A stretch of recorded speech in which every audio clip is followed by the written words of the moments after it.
Nilagdaan ko rin ang Executive Order number 2 upang istriktong ipatupad ang City Ordinance na nagtatakda ng curfew sa Maynila. Sa mga batang 17 anyos, pababa mula alas 10 ng gabi hanggang alas 4 ng madaling araw, matulog na kayo. Sa paglilibot ko gabi-gabi, sandamakmak na mga bagitong kabataan ng palaboy-laboy sa kalsada, yung iba hindi pa tuli, sumasabak na sa rambol. Kasama sa mga pulutong na nakikipag-away na may gamit pang patalim. Ang iba naman yung ginawang racing circuit ang ating kalsada. Walang helmet, walang lisensya, walang muffler, at walang takot na makapagkarirahan kay kamatayan.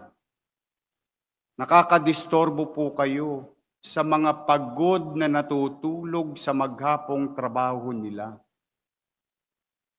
Hindi rin lingid sa inyo na marami sa kanila na wala pang eksaktong legal na taong gulang. Bumibili na ng alak, tumutungga na ng alak, ginagawang mistulang beer house ang bangketa at mga bar. Bilang na ang araw nyo, last shot nyo na yan.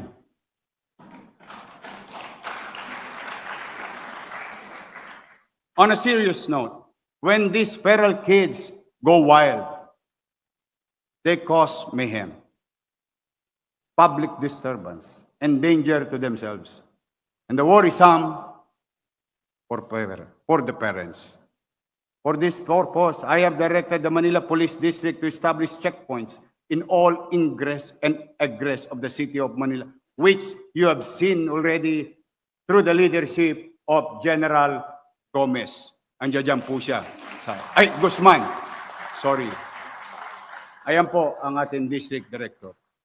10 ng kanyang mga kasamang opisyales ng ating kapulisyan sa lungsod.